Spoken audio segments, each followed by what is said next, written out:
Bonjour à tous, bienvenue au podcast d'Art Conscience. Aujourd'hui, je vous présente Valérie Roy, qui est mon invitée. C'est une musicienne, une pianiste et compositrice, astrologue également, qui a beaucoup de cordes à son arc. Et puis voilà, bienvenue Valérie. Merci. Pour présenter un peu Valérie, puis le contexte dans lequel on s'est rencontrés, c'était en 2019. Ouais, en 2019, on s'est rencontrés dans les Laurentides, premièrement, dans le contexte d'une formation de sonothérapie et puis de soins énergétiques avec le son et la couleur et la médecine chinoise. Ouais. Oui, Puis voilà. Puis Valérie, est-ce que tu peux te présenter davantage? oui, bien sûr. OK. Euh, Dans le fond, oui, c'est ça, là, tu m'as présenté déjà comme musicienne, compositrice. J'enseigne aussi le piano. Dans le fond, j'ai commencé le piano à l'âge de 7 ans. Et, euh, et ce qui est intéressant, c'est que c'est pas moi qui a dit qu'il voulait faire du piano. Ça s'est amené comme ça. Dans le fond, parce que mes enseignants, mes profs au primaire, ils voulaient que je prenne du Ritalin parce qu'ils trouvaient que j'étais trop dans la lune, un peu déconnectée, j'avais du mal à me concentrer. Et mes parents ont refusé, puis ils m'ont inscrit à des cours de piano pour développer la concentration à la place. Puis tout de suite, j'ai vraiment aimé ça, puis je continue là-dedans. Par la suite, je me suis intéressée assez tôt aussi, dès l'âge de 11 ans, à tout ce qui touche à la spiritualité. J'ai commencé à lire des livres là-dessus. Donc la musique et la spiritualité déjà m'ont intéressée depuis l'enfance. Puis ensuite, j'ai choisi de continuer à étudier en piano classique, tout en sachant que ça allait pas vraiment être une carrière. C'est pas le côté performance de jouer devant du monde qui m'intéressait. Donc c'est pour ça qu'ensuite j'ai été vers la sonothérapie en parallèle des études à l'Université de Montréal. Donc, je faisais mes études en piano classique, puis en parallèle, la sonothérapie, puis c'est là qu'on s'est connus éventuellement. Et puis, ouais, si je te pose rapidement comme ça cette grosse question, mais comment est-ce que tu définis l'art et puis qu'est-ce que ça représente pour toi être une artiste? OK, on rentre déjà dedans. Oh ben. D'accord. Euh, c'est quoi l'art pour moi? OK. Euh, Moi, j'ai des idéaux quand même assez élevés. Je pense que c'est parce que je suis ascendant vierge. Un côté perfectionniste un peu, puis de vouloir prendre quelque chose, puis de vouloir le sublimer, l'amener à un autre niveau, un niveau de transcendance quasiment. Et pour moi, l'art véritable, ça nous amène là, tranquillement. Peut-être que quand on commence un art, que ce soit la peinture, la musique, la sculpture, on commence donc on apprend à se connaître soi-même tranquillement à travers ce qu'on fait et on se développe en le faisant. C'est comme si en faisant ton art, tu travailles sur toi en même temps et c'est pour ça que quand on regarde un artiste à ses débuts puis vers la fin de sa vie, en supposant qu'il continue à faire le même art toute sa vie, on voit et c'est ça qui est beau, on voit l'évolution, on voit l'hésitation parfois, la maladresse du début, la personne qui se cherche encore. Et on voit la maturité qui évolue éventuellement. Et c'est ça qui est intéressant. Mais pour moi, on arrive à un art véritable. Il y a différentes étapes. C'est pas que l'art du début est moins bon ou que quand la personne l'utilise comme une façon de se vider. C'est pas que c'est moins bon, mais je trouve qu'il manque parfois quelque chose si c'est juste pour se vider émotionnellement et que c'est toujours la même chose, toujours une façon de déverser sa souffrance et que les autres, ça nourrit leur propre souffrance dans le fond. C'est quelque chose, c'est intéressant déjà, mais éventuellement, l'art pour moi, c'est quelque chose qui va t'élever et qui va t'amener à un état où ce que ton identité se tasse pendant un certain moment et quelque chose d'autre de plus grand que soi descend en nous, il s'exprime à travers nous. C'est pour ça qu'il y a beaucoup de grands artistes, à un moment donné, ils disent, je peux plus signer mes livres, je peux plus signer mes toiles parce que j'ai l'impression que ça vient pas vraiment de moi, c'est quelque chose qui passe à travers moi. Et quand ça arrive, là pour moi, c'est de l'art. Fait que c'est comme, je sens que tu soulignes très très bien la notion d'art spirituel ou que moi j'appellerais l'art conscience. Cet art Mm, justement qui vient d'un espace plus haut et lumineux que juste l'espace d'expression émotionnelle duquel beaucoup d'artistes puisent leur inspiration.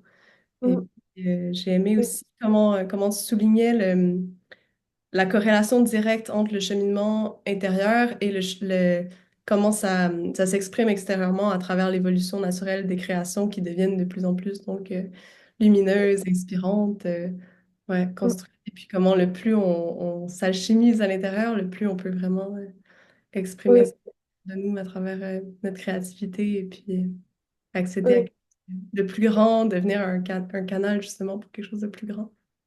Ouais. oui, c'est ça. Et ça se ressent, ceux qui sont sensibles, ils vont le capter.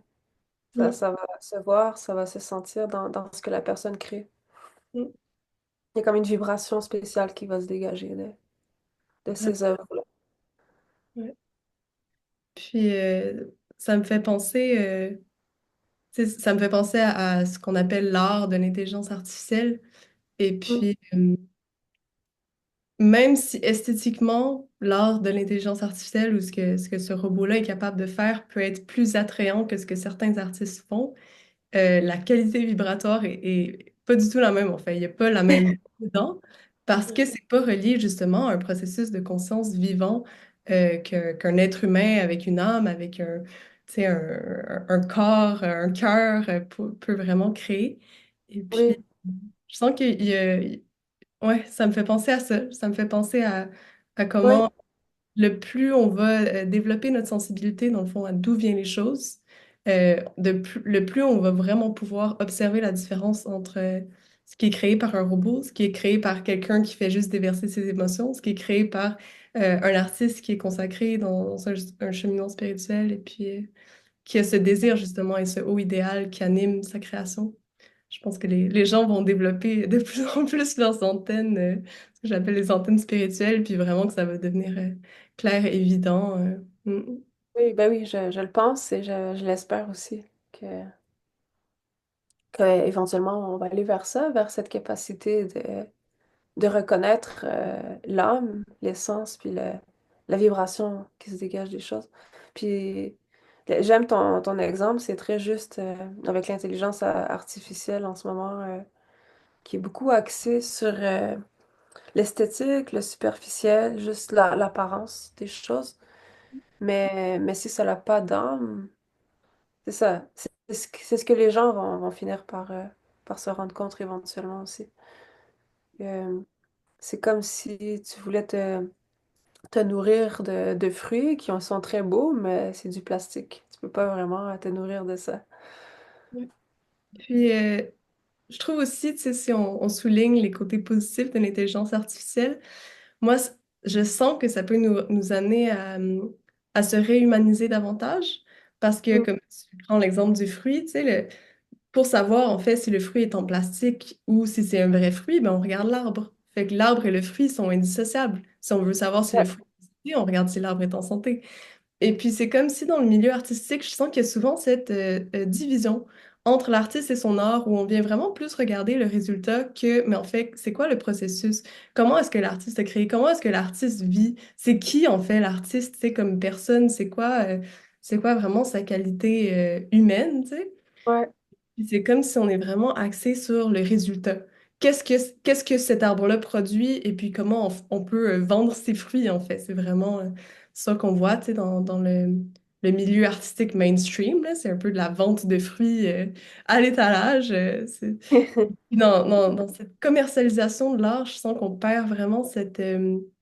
humanité, cette sensibilité à la qualité humaine derrière l'art.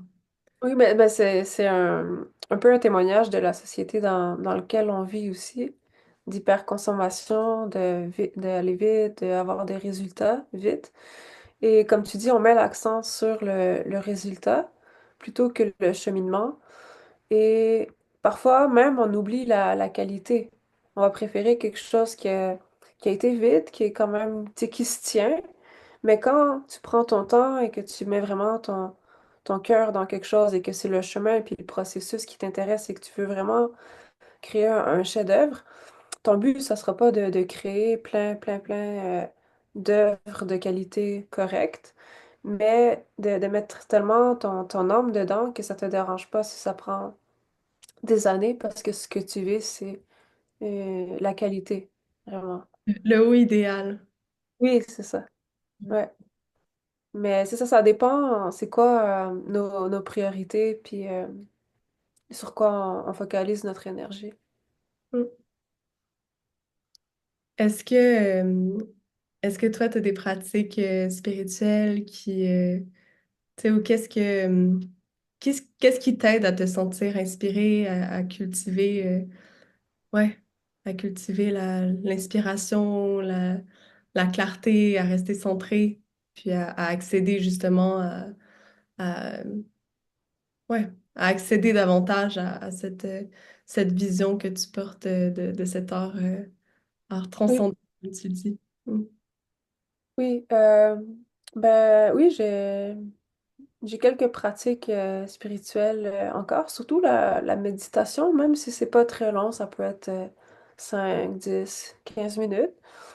Un peu le matin en me levant, le soir.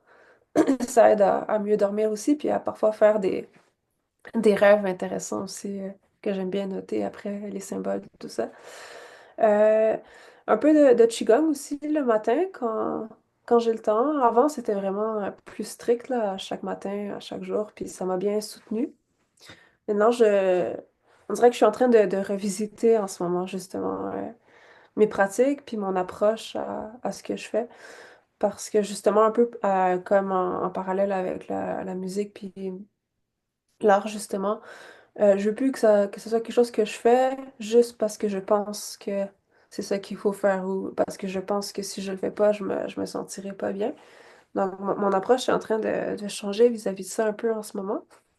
Mais quand je le fais, maintenant, je suis vraiment là. Parce que vu que c'est plus systématiquement à chaque jour, ça peut être à chaque 2 jours, à chaque 3 jours. Mais quand je le fais, c'est maintenant plus fort parce que vu que c'est moins mécanique, c'est moins obligatoire. Donc, il y a plus de présence. Sinon, ce qui me fait vraiment du bien aussi, c'est marcher. Les marchés en nature ou juste ici dans le quartier. Puis juste observer quand je marche, observer les arbres, écouter le son de l'eau, ça m'aide à me connecter à l'intérieur, vider la tête. Puis, ouais. Ou écouter de la musique. De la musique, surtout de la musique classique que j'aime beaucoup, surtout Bach. J'ai vraiment une affinité avec Bach, comme tu le sais déjà. Ouais, justement, Bach, je trouve que c'est un des bons exemples de compositeur que on le sent dans sa musique que c'est pas une plainte. C'est vraiment il essaie vraiment de connecter. Mais pas il essaie, je pense il le fait très bien. C'est une musique spirituelle, une musique sacrée. Contrairement à d'autres, Beethoven et Chopin, que j'aime beaucoup aussi. Mais Chopin, tu peux l'écouter des fois et ça va te mettre quand même dans une certaine mélancolie. C'est très beau, mais c'est très mélancolique. Mhm. Eric Satie aussi, si j'ai besoin Ouais. de déprimer un peu, là. C'est ça. Ouais. Je trouve ça beau, comment tu soulignais, tu sais, l'importance du rapport à la nature. Mm. Euh, c'est comme si je sentais, tu sais, t'en parlais brièvement, mais je sentais derrière, tu sais, l'hypersensibilité avec laquelle tu peux rentrer en relation avec la nature. Et puis, ouais, à Mm. quel point, comme, quand on a cette hypersensibilité-là, on a besoin, tu sais, d'espace, de silence, puis ouais, Ouais. de pureté à quelque part où on peut vraiment se recharger et puis puiser la force dans Oui. le monde. Oui, ben, mais je trouve que c'est comme. aller en nature, puis connecter avec la nature ou avec les animaux. C'est comme si, c'est à travers eux, c'est comme s'ils sont un miroir qui nous reflète notre propre source à nous. Si tu es toujours en contact avec des écrans, ton téléphone, tout ça, qui est justement un peu l'intelligence artificielle, il y a quelque chose de vide, de mort là-dedans. Mais quand tu es en contact avec un arbre, le chant des oiseaux, le ruisseau, il y a une âme qui est là. Donc tu es en contact et ça te reconnecte à ta propre âme, je pense. Je pense que c'est pour ça que ça nous fait autant de bien. Puis qu'on en a besoin, en fait. C'est pas juste un luxe d'aller une fois de temps en temps marcher, ça te revivifie vraiment. Puis les scientifiques commencent à le réaliser aussi. C'est pour ça que maintenant, il y a des médecins qui prescrivent aux gens 2 semaines à la plage ou même on leur dit va marcher. Les Japonais le savent aussi, ils ont donné un nom à ça, la marche méditative en forêt. Même les médecins là-bas, ils disent d'aller faire ça parce que c'est rendu prouvé presque que l'être humain a besoin de ça. Ouais, vraiment. Puis on va y retourner de plus en plus, là. Ouais. Ouais, ouais, c'est ça. J'ai l'élan de te demander quels sont tes plus grands défis dans la vie, que ça soit en lien avec l'art ou ton cheminement, et puis ouais, comment est-ce que tu essayes de surmonter ces défis-là? Ouais, ouais, c'est une bonne question. Euh, ouais, d'autant plus que c'est quelque chose qui est assez important pour moi parce que justement l'évolution, puis de toujours aller vers la meilleure version de soi-même, comme on dit. Donc mon défi, je dirais, c'est un work in progress que j'ai déjà commencé il y a une couple d'années, mais c'est l'affirmation de soi, entre autres. J'avais tendance à être quelqu'un d'assez replié sur moi, assez effacé, comme on dit, discrète, par peur de montrer qui je suis vraiment. Donc pour moi, par exemple, c'est un défi de m'afficher, de montrer ce que je fais, de parler de ce que je fais. Là, ça devient plus facile. Mais tu sais, d'avoir le courage de dire, OK, je veux faire ça, c'est légitime, je me lance, je le fais. Et ensuite, quand la décision est prise, l'autre défi, c'est de continuer. C'est la persévérance, de le maintenir. Puis, au travers des doutes ou de l'auto-sabotage qu'on peut se faire, ah, c'est pas assez bon. Donc, c'est ça, l'affirmation, la confiance, la persévérance dans le temps. Et aussi, d'avoir une vision claire. Ça, c'est un travail que je continue à faire. C'est pas encore toujours très clair, mais de qu'est-ce que je veux vraiment, c'est quoi mes vrais objectifs, mes vrais buts Mhm. dans la vie. Les raisons aussi pourquoi. Trouver les raisons pourquoi on fait les choses. Comme, là, supposons je veux faire les compositions, la musique en lien avec l'astrologie que je fais. C'est toujours de me rappeler c'est quoi la vraie raison de pourquoi je veux faire ça. D'être clair avec soi-même.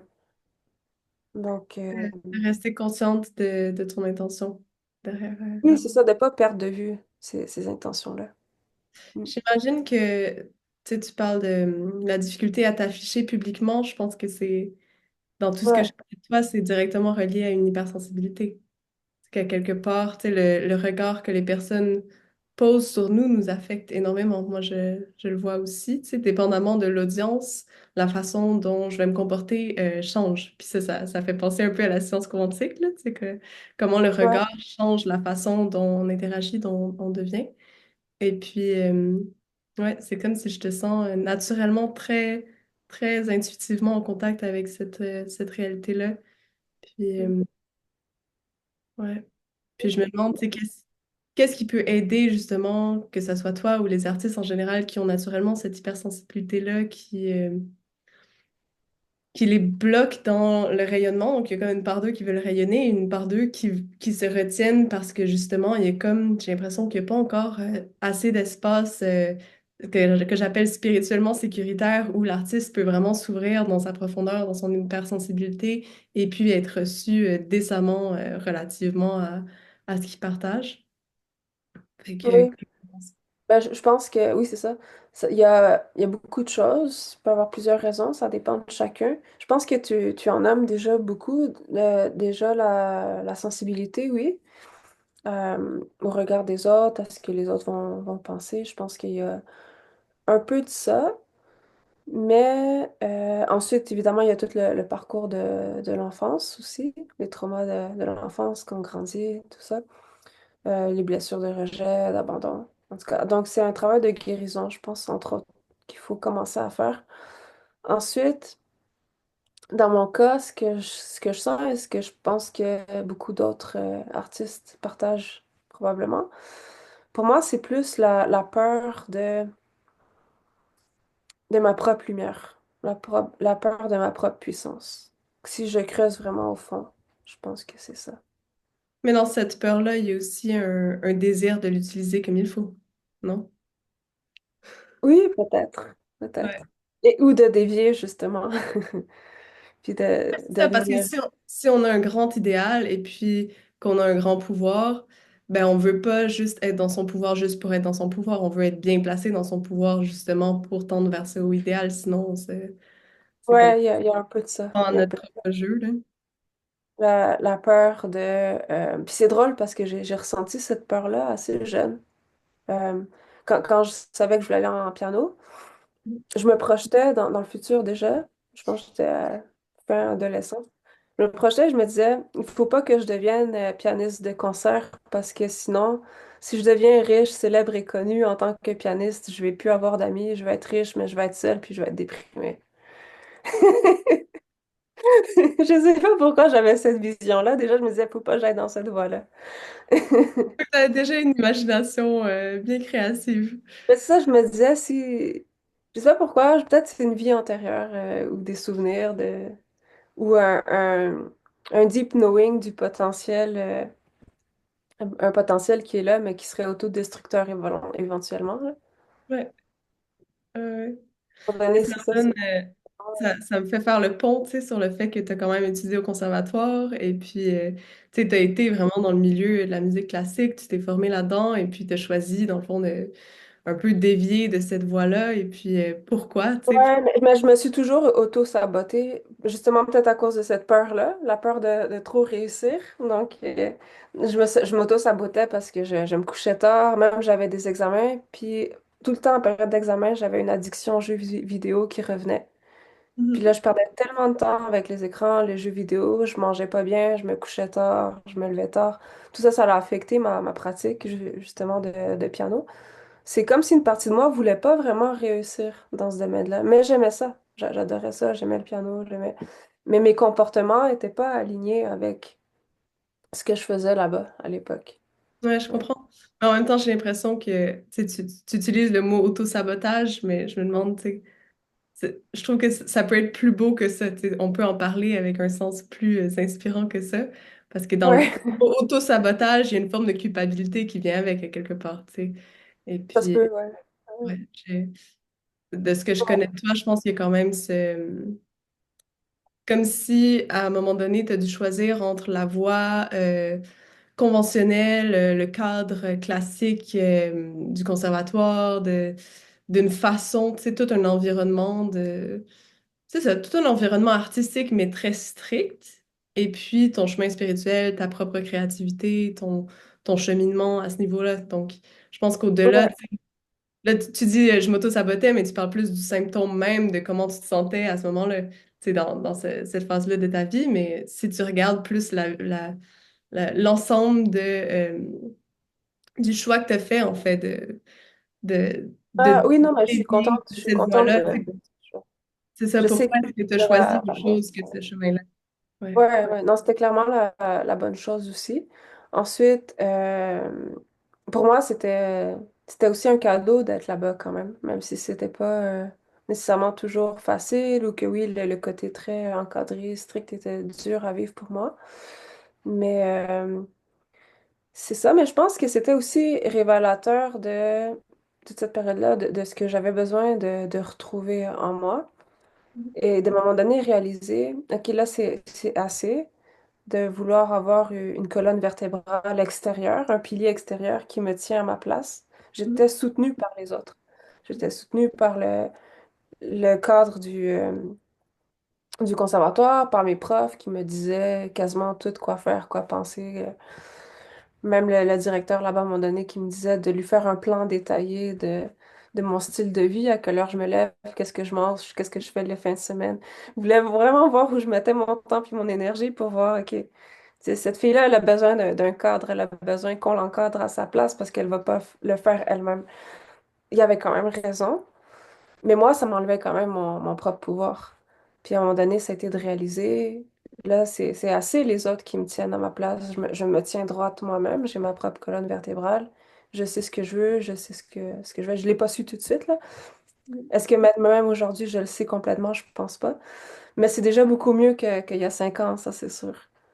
Ouais, ça me fait penser à la relation de la structure puis la créativité, où à quelque part, pour créer une œuvre harmonieuse, on a besoin des deux. Tu sais, pour avoir une pièce de musique, on a besoin d'un rythme, on a besoin, tu sais, d'un tempo, on a Ouais. besoin de toute une structure, et puis la mélodie, après, elle danse sur la structure. Fait que c'est comme si dans ce que tu as vécu avec le conservatoire, la structure était extérieure, elle t'était imposée, mais tu l'acceptais aussi parce que tu avais Oui, besoin de mais ça. c'est rassurant aussi. Moi, ça me réconfortait à quelque part parce que t'es pas confronté à toi-même. Pour moi, c'était rassurant à ce moment-là. Mais il y avait une ambivalence. C'était rassurant et étouffant en même temps. Ouais. C'est Puis parce maintenant, c'est que comme j'ai connu l'enfant, c'est pour ça. maintenant, c'est comme si tu peux revenir de plus en plus à toi-même construire cette structure-là pour toi. Donc, tu peux la make, you can make it custom. Tu peux la faire sur mesure, la structure dont tu as Ouais. besoin de plus en plus, tu Oui, sais. c'est ça, c'est ce que je commence à faire aussi. Ouais. Puis des fois, ce qui est intéressant, c'est que je reproduis ce même contrôle vis-à-vis de moi. Je vais donner un exemple, par exemple. À un moment donné, j'étais en train d'enregistrer une composition pour quelqu'un. Puis ça faisait déjà 3 heures que je travaillais là-dessus, puis je commençais à être fatiguée puis à avoir faim. Mais j'ai commencé à reproduire les mêmes choses qu'on me faisait, c'est-à-dire d'avoir un contrôle puis un jugement vis-à-vis de moi très dur. Puis je me disais, OK, là, tu le réussis parce que tu sais, j'essaie d'enregistrer one shot. Fait qu'il faut que qu'il n'y ait pas d'erreur, il faut que ce soit bon pour que l'enregistrement soit bon pour la personne. Puis à chaque fois que j'étais rendue à la prise 14, je pense. T'avais 14 prises que je réussissais pas. Puis je commençais à sentir cette violence vis-à-vis de moi-même. Là, j'avais faim, mon ventre gargouillait, je commençais à être étourdie, j'arrivais plus à jouer comme il faut. Fallait que je prenne une pause. Mais je voulais pas m'autoriser de pause. Je me disais non, tu restes assis, tu le fais jusqu'à ce que ça marche, puis tu iras manger après. Mais ça devenait hyper violent envers moi. Puis à un moment donné, je me suis observée, j'étais comme, mais pourquoi je suis dure comme ça envers moi-même? C'est sûr que si je vais manger, je me repose 30 minutes, je retourne, il y a plus de chances que ça marche. À un moment donné, j'ai lâché prise, je me suis dit, OK, je vais aller me reposer, je vais manger, je vais écouter un vidéo, quelque chose pour me détendre, puis j'y retourne. J'y suis retournée, puis quand je l'ai enregistré, ça marchait tout de suite. Là, c'était parfait. J'avais juste besoin d'une pause, puis d'un peu de douceur envers moi-même pour que ça marche. Mais je reproduisais ce qu'on m'avait fait, ce que mes enseignants m'avaient fait, ce que j'ai connu à l'école, ce que j'ai connu à la maison parfois. Ouais. Parce que quand tu parles, tu sais, de cette, t'appelles ça une violence envers toi-même, ce qui me vient, c'est pas, je le verrais pas tant. Oui, ça peut être une violence envers soi-même, dépendamment du point de vue où on le regarde, mais c'est comme ça me fait directement penser au début de la conversation quand on parle c'est quoi l'art, et puis là tu parles vraiment de ce haut idéal à atteindre, à Ouais. accomplir, et puis c'est comme d'avoir ce haut idéal, ça, c'est très très beau, mais en même temps, ça fait qu'on se met une grande pression sur soi-même. Puis si on veut, si on a comme vraiment un haut objectif à atteindre, ben c'est sûr qu'on se met une très, très grande pression parce qu'on veut l'excellence, on veut atteindre c'est un peu le Ouais. haut de la montagne. Fait que pour atteindre le haut de la montagne, il faut à quelque part, tu sais, se pousser, puis de trouver après Ouais. ça la bonne façon dont on se pousse, mais en même temps d'apprendre à se reposer pour pas s'épuiser, tu sais. C'est ça, sans négliger le corps physique aussi, qui a besoin de se reposer, de se détendre s'il y a des tensions. Faut pas oublier ça. Ouais, puis plus tôt, tu sais, tu mentionnais ton addiction aux jeux vidéo, puis c'est comme, ben, ça me fait penser comment c'est tout interrelié. Tu sais, je le vois comme, si on dit, le haut idéal, c'est une très, très grande qualité, mais après ça, ça nous amène aussi à se mettre une grande pression sur soi-même. Puis si on se Mhm. met une trop grande pression, ben, l'addiction, par exemple, le besoin de complètement relâcher, puis d'arriver dans l'autre excès de complètement tout lâcher, puis de se vider la tête pendant comme de longues périodes, là, genre jouer aux jeux vidéo toute une nuit, tu sais, c'est comme si c'est équilibré, tu sais, on va dans une extrême de rigidité, ben, il faut complètement relâcher dans l'autre extrême. Fait que c'est comme, Ouais, je te sens vraiment dans, tu sais, depuis les années où on se connaît, je te sens vraiment comme te rapprocher d'un équilibre entre ce besoin de rigidité, de structure, d'excellence, et puis d'un autre côté, ouais.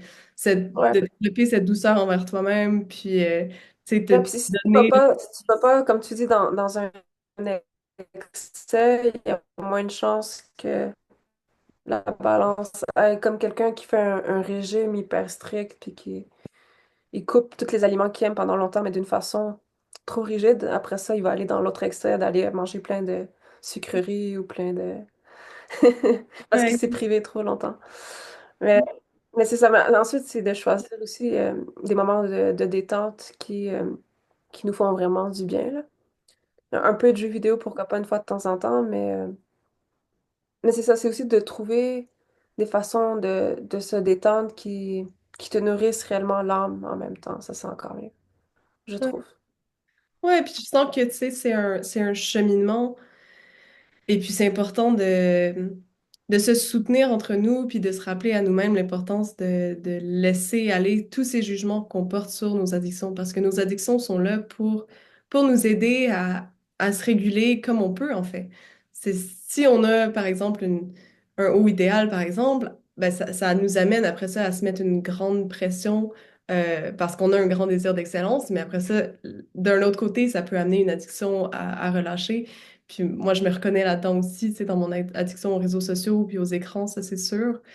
Euh, Mm. mais c'est ça, je pense que c'est comme on peut pas se rapprocher d'un équilibre si on n'a pas d'empathie envers nous-mêmes puis envers tu sais, la part humaine de nous qui fait vraiment de son mieux, en fait, à incarner les grandes qualités que notre âme veut amener sur la terre, tu sais, c'est un Ben cheminement. oui, non, non, c'est clair. Ça se fait par étapes. Puis, oui, ça prend de l'amour envers soi, de l'indulgence, de la patience.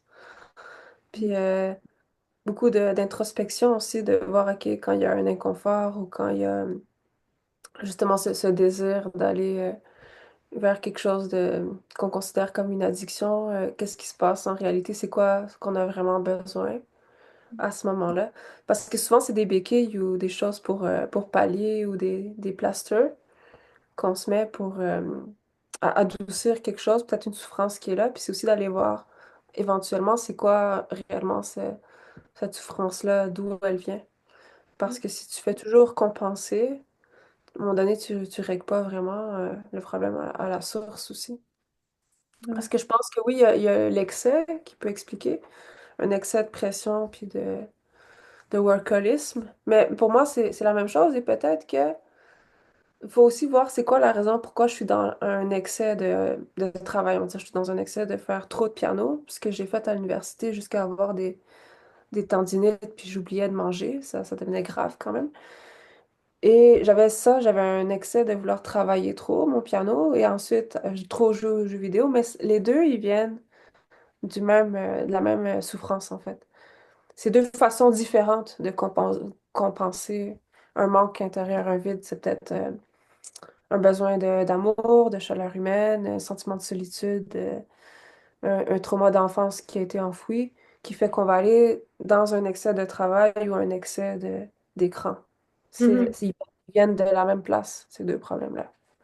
Mais Parce que si moi, tu es bien à l'intérieur, tu vas pas faire ni l'un ni l'autre, parce que tu seras déjà bien à l'intérieur.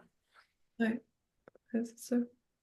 Moi, j'ai l'impression que je le redis, mais j'ai l'impression que c'est juste ce désir, ce grand désir d'excellence, en fait. C'est Oui.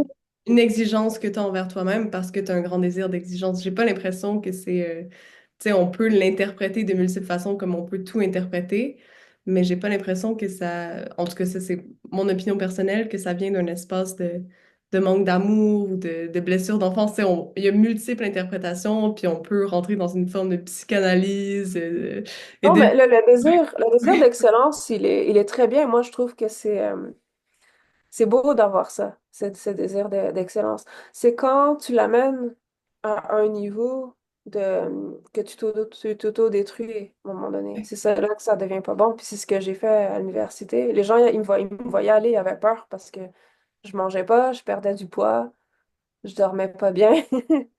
C'est quand ça en vient à mettre en danger ta santé, c'est là qu'il faut regarder, OK, il y a peut-être quelque chose au-delà de ce désir d'excellence-là qui fait que tu te fais du mal à un moment donné. Ouais. Faire attention à ça. Parce que sinon, tu peux pas continuer longtemps comme ça. Non, c'est ça. Mais qu'est-ce qui t'a aidé, tu sais, justement, comme entre cette phase de ta vie au conservatoire et puis maintenant aujourd'hui, ou tu veux-tu parler un peu de ce que tu fais maintenant, ton emploi avec les Ouais. enfants? Mm. Oui, oui, mais non, c'est ça, c'est quand je regarde en arrière, puis aujourd'hui où je suis rendue, je vois comme que chaque étape avec ses difficultés, avec ses succès, avec les beaux moments, les moments difficiles, je vois comme que tout était nécessaire finalement pour que, comme tout fait du sens. Puis j'observe encore, tu sais, je suis encore en train de me poser des questions. Qu'est-ce que je veux vraiment faire? Comment réunir tout ça, tous ces acquis-là pour les mettre en avant puis continuer à bâtir ça. Donc là où je suis rendue, c'est que oui, j'ai fait de l'astrologie aussi pour le connecter avec la musique, les compositions de chartes astrologiques des personnes. J'enseigne le piano, j'ai mes élèves privés maintenant qui viennent dans la maison où je vais chez eux. Puis ça, ça se développe aussi. Comme au début, j'avais pas tellement confiance quand j'ai commencé à enseigner, mais plus j'en fais, plus j'aime ça. Puis je suis contente de voir mes élèves évoluer aussi, comment ils grandissent là-dedans, puis le bien que ça leur apporte. Des fois, la reconnaissance des parents qui me disent que leur enfant a changé depuis qu'il fait du piano, qu'avant il détestait l'école, puis qu'il allait reculons, mais que le piano lui amène une certaine stabilité et joie qui fait que ça va même mieux dans ses autres matières à l'école après. Donc, ça fait toujours plaisir d'entendre des témoignages comme ça. Il y a la chorale que j'accompagne aussi à Val-David, que j'accompagne au piano, c'est vraiment le fun aussi. L'école Imagine à Val-David, j'accompagne les cours de rythmie aussi. C'est une Ça, école c'est le fun. Waldorf. Ouais, l'école Waldorf. Donc, ça, c'est cool aussi de voir comment certaines musiques classiques ou poèmes sont mis en mouvement avec des gestes. Comme la note do, ça va être un geste, la note si, ou et les intervalles plutôt. Donc, c'est comme si je vois comme tout se reconnecter à un moment donné, plein de pièces de puzzle se mettre ensemble. Comme par exemple, quand j'accompagne les cours de rythmie à l'école Waldorf, c'est tout ce que j'ai appris à l'université, finalement, je vois, ah, ben, ça sert à quelque chose finalement. Apprendre à harmoniser ou juste improviser, ouais, tu prends une mélodie, il faut que tu trouves les accords qui vont avec rapidement. Les réflexes comme ça que au début c'était un peu rouillé, mais tu te remets puis ça revient vite. Ou le développement de l'oreille avec le solfège. Des fois, quand il faut, OK, est-ce que tu peux créer une partition à partir de cette mélodie-là? Là, il faut que tu crées la partition. Donc, c'est là qu'on voit, OK, comme à l'époque, je me disais, ah, ça va jamais me servir, tout ça, mais finalement, ah, ça sert. OK. Comme tu vois l'utilité de tout ton parcours à un moment donné. Ouais. Ouais, Ah, je trouve c'est ça vraiment beau. Puis j'ai l'impression que, tu sais, tout ce cheminement justement que tu as fait en lien avec ce système-là, et puis les parties qui ont pu te faire souffrir là-dedans, tu peux justement transférer cette conscience-là, puis ouais, transférer cette conscience-là aux enfants qui apprennent avec toi, puis aussi, tu sais, toute la relation à l'aspect neuroatypique, le fait ouais, d'être pas neurotypique, tu sais, que tu peux vraiment avoir cette une forme de douceur vraiment dans la conscience avec laquelle tu enseignes. Ouais, je t'ai jamais vu enseigner, mais je ressens ça chez toi. Puis j'imagine tu sais, que naturellement, juste ta maturité et puis la douceur que tu apprends à avoir envers toi-même, puis envers cette exigence, puis cet équilibre entre la structure, l'exigence et puis la oui, douceur. la Et puis, balance, ouais, la la balance balance entre tout ça. que tu peux enseigner avec cette conscience-là, puis autant pousser les enfants dans le côté méthodique, technique, mais aussi, tu sais, une conscience de l'équilibre. Mm. Oui, c'est ça, de faire les deux. Puis, mais je m'adapte à l'enfant beaucoup aussi. Qu'est-ce qu'il veut faire, qu'est-ce qu'il veut apprendre. Il y en a qui veulent composer, il y en a qui veulent faire des morceaux classiques. Des fois, c'est eux-mêmes qui demandent du classique, ça arrive. Donc là, c'est le fun aussi. Mais s'ils veulent faire plus de la musique pop ou improviser ou plus de la création, je m'adapte beaucoup à eux, à leur personnalité aussi, comme tu dis. Mm. Puis des fois, je me reconnais moi-même, puis là, je me dis, ah, parce que moi, je pense que j'étais une enfant quand même difficile à enseigner. Pas difficile, mais j'étais tellement repliée sur moi que je parlais pas. Fait que l'enseignant, il pouvait pas savoir comment je me sentais. J'étais vraiment muette pendant mes cours de piano. Même jusqu'à l'université, ma prof à l'université, à un moment donné, elle m'a demandé, ah, est-ce que c'est juste avec moi que tu parles pas ou c'est avec tout le monde? Puis là, j'ai dit, ben, avec tout le monde. Elle dit, ah, OK, en autant que c'est pas juste avec moi, puis ça me dérange pas, alors je vais pas le prendre personnel, puis de toute façon, on est là pour faire du piano, on n'est pas là pour parler, donc c'est correct. Mais des fois, je me retrouve avec des enfants qui étaient comme moi, qui sont très à l'intérieur. Et là, je comprends pourquoi mes profs étaient déstabilisés, parce que je leur enseigne, je leur montre des trucs, je leur montre une pièce. Je dis, est-ce que tu aimes cette pièce-là? J'ai pas de réponse. Silence total. Fait que des fois, c'est dur parce que tu sais pas, est-ce qu'il aime ça? Est-ce qu'il aime pas ça? Comment il trouve ce morceau-là? Puis le visage inexpressif, comme. Puis j'étais comme ça, avec là, je comprends, j'ai comme mon miroir enfant, j'étais comme, oh my God, j'étais comme ça. Là, je comprends la difficulté de mes profs. C'est drôle. J'imagine que ça doit être une grande guérison pour toi aussi, tu sais, à quelque part de te voir dans ces enfants-là et puis de pouvoir, Euh, tu sais, que c'est comme un miroir fractal, là. Donc, Ouais. Oui, c'est intéressant. Puis je reconnais certains patterns aussi. Puis je pense que je comprends aussi. Ça m'aide à comprendre pourquoi ils sont comme ça, eux aussi. Peut-être que je l'ai été, là. ouais, je trouve ça très beau. Est-ce que tu as envie de parler un peu plus de tout ton travail de composition astrologique, autant pour les pleines lunes, nouvelles lunes, et puis pour les chartes des gens, puis qu'est-ce que tu offres dans cet espace-là? Oui, oui. Euh, ouais, c'est ça. Fait que, ben, je commence comme si c'était une séance typique d'astrologie. Basiquement, je commence juste par créer la charte, je l'imprime, ensuite je note, j'associe les notes de musique aux planètes, puis aux astéroïdes. Euh, Puis ça se fait par cycle de quinte. Donc, supposons que le bélier, ben pas supposons bélier, c'est la note La, parce qu'on part du diapason, le La 440. C'est comme les orchestres, quand ils commencent, j'ai toujours la note La. Donc, bélier, vu que c'est le premier signe, c'est La. Ensuite, c'est un cycle de quinte, donc Ré, Sol, Do.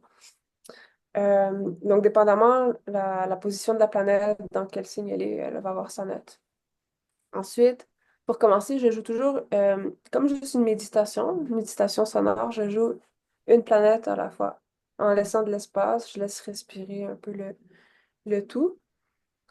Et ensuite, je vois c'est quoi, quelle gamme qui ressort de ça. En associant toutes les notes ensemble, quelle gamme ça semble être. Et tranquillement, je commence à improviser, composer, voir les motifs qui reviennent. C'est quoi les intervalles les plus importants aussi? Ça va m'aider à comprendre un peu l'ambiance puis la direction de la charte. C'est pour ça que l'intervalle de l'octave, il revient souvent, ou la quinte, ou la tierce. Ça va donner déjà une empreinte, une couleur à la charte. Puis ça, je vais composer à partir de ça.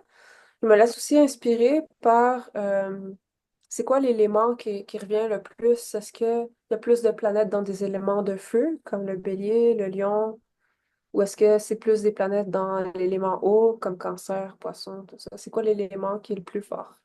Ça va aussi aider à donner le caractère de la pièce. Tu sais, c'est quelqu'un qui a beaucoup de feu, c'est sûr que le tempo, il va être un peu plus rapide, avec des rythmes peut-être plus pointés, qui veut comme une direction. Ou si c'est plus élément eau ou terre, ben, ça va être plus comme quelque chose de lyrique, de sensuel, de doux, de calme. Puis ça va paraître dans la musique. Parce que c'est ça, c'est très intuitif. puis symbolique en même temps. C'est ça qui va aider à inspirer la musique parce que des fois les gens me demandent, mais t'as pas de rythme, tu sais, on voit pas dans la chair des rondes, des noirs, des croches. Comment tu fais pour savoir c'est quoi le rythme ou le tempo? Fait que là, c'est de cette façon-là que je viens de dire, que je leur explique avec l'élément, avec les signes. Il y a une énergie qui est là, qui va guider le tempo, la rythmique, puis la couleur de la pièce. Mm. C'est vraiment, tu sais, déjà, la musique est toute une science, à quelque part. L'astrologie est aussi toute une science. C'est comme si ce Ouais. travail-là d'associer les deux, c'est très poussé. Je pense qu'il y a beaucoup de gens, tu sais, qu'on doit parler de ça un peu, puis qui sont comme, oh my God, c'est wow, il y a toute une association. Si on rentre dans l'association, dans le fond, des planètes avec des notes déjà, et aussi peut-être des couleurs, tu sais, il y a plein d'associations possibles. Mais je trouve ça vraiment comme super inspirant, comment tu peux pousser ce travail-là, puis en même temps ajouter ta touche de créativité intuitive, comme faire travailler en même temps la créativité et puis cette science astrologique musicale. Ouais, c'est très, très, Ouais.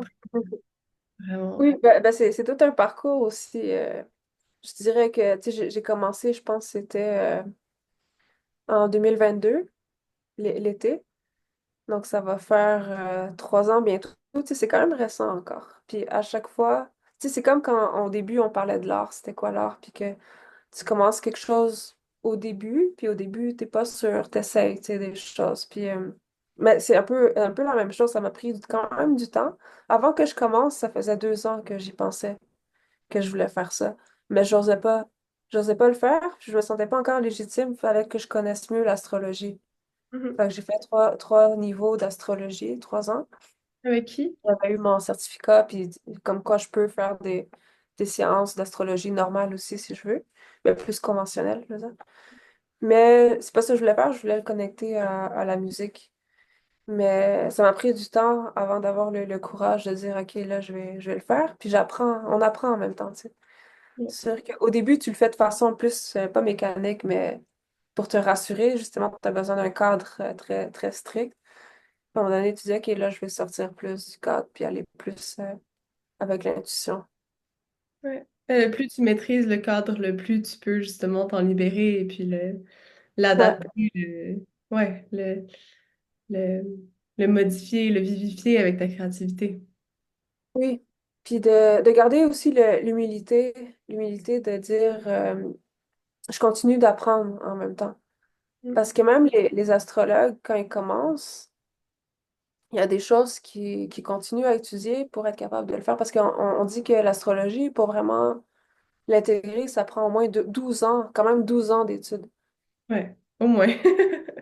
Ça veut pas dire que tu commences pas à faire des consultations, tu peux en faire, mais tu gardes en tête que tu peux toujours pousser cette science-là encore plus loin, c'est sûr. Parce qu'il y a tellement de choses que... Mm. Ouais. Mm. C'est vraiment tout un monde. Et puis, comme concrètement, comment est-ce que tu offres ça? Comment ça fonctionne? Tu sais, s'il y a des personnes qui sont intéressées de te contacter pour avoir leur charte astrologique mise en musique, comment ça Ouais. fonctionne? Euh, il y a différentes façons. Ça peut être par Facebook, ça peut être par mon site web, aldebaransmusic.com.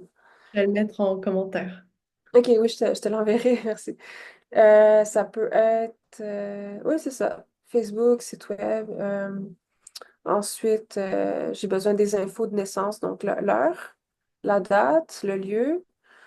Puis là, ensuite, tranquillement, je commence à créer la charte. Quand c'est prêt, je l'envoie, la charte avec les notes, puis j'envoie le fichier Wave. Puis on se rencontre aussi 1 heure, soit en présence ou sur Zoom, où ce que j'explique à la personne qu'est-ce qui se passe, les intervalles de musique importants, euh, les points forts de la charte, les points forts de la musique. J'en joue un extrait live aussi. Puis si la personne a des questions, je réponds aux questions aussi. Mm. Ouais, c'est très, très beau, c'est très inspirant. Ouais. Ouais. Je, si je synthétise, tu sais, notre discussion d'aujourd'hui, c'est clair que alors, on a terminé en parlant de musique et d'astrologie et puis du travail que tu fais, ça me fait vraiment penser un aspect artistique, scientifique, la relation hors science, à quelque part, hors science, mais spirituelle.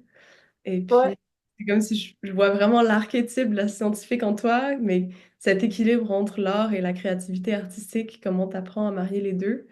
Et puis, plus tôt dans la conversation, on a tu sais, parlé des addictions, de l'équilibre entre le haut idéal, la pression de performance, l'excellence, la pression qu'on peut se mettre à soi-même, et puis le besoin d'équilibre, de douceur, de justement tu sais, équilibrer à quelque part aussi le masculin et le féminin dans notre vie, là.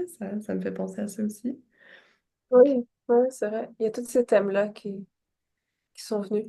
Ouais, vraiment. L'archétype aussi, comme tu dis, c'est drôle parce que ça rejoint tout à fait mes deux signes les plus forts, le lion, qui peut être artiste et créatif, puis la Vierge, qui est très méthodique, puis scientifique, puis ça lui prend une structure, ça lui prend de comprendre, ça lui prend d'aller en profondeur dans les choses. Puis je pense que c'est pour ça que souvent je voulais attendre avant de mettre en avant, parce que la Vierge est tellement perfectionniste qu'elle veut être sûre de ce qu'elle fait avant de commencer. Ouais. Et À puis le montrer. lion, il veut briller. Donc lui, il est comme, non, mais c'est quand que je peux briller? Puis la Vierge est comme, non, non, il faut que ça soit bien organisé. Ouais, l'alternance entre les deux. Mais je pense que si tu réussis à réconcilier les deux, ça peut être intéressant, mais oui, des fois, ils se contredisent. Ils peuvent se contredire un peu. Ils apprennent à travailler ensemble. C'est Ouais. ça. Comment les faire devenir alliés. Mm. Mm. Trop beau. Est-ce qu'il y a quelque chose que tu veux rajouter dans dans ta conclusion aujourd'hui? Qu'est-ce que je pourrais ajouter? Je pense qu'on a déjà beaucoup dit de choses assez intéressantes, mais je dirais que faut pas avoir peur de se lancer. Moi, je me dirais ça à moi-même. C'est comme la moi d'il y a quelques années, là. Il faut pas avoir peur de se lancer, puis il faut pas attendre que ce soit parfait avant de faire quelque chose, parce que ça se peut que sinon tu le fais jamais. Que c'est parfois en se lançant, puis en faisant le saut que tu apprends le plus. Puis que d'avoir confiance, d'avoir la foi, qu'une fois que tu te lances, tu vas être soutenu. Parce que si tu veux quelque chose que t'es fait pour ça, tu vas être soutenu tout le temps. Mhm.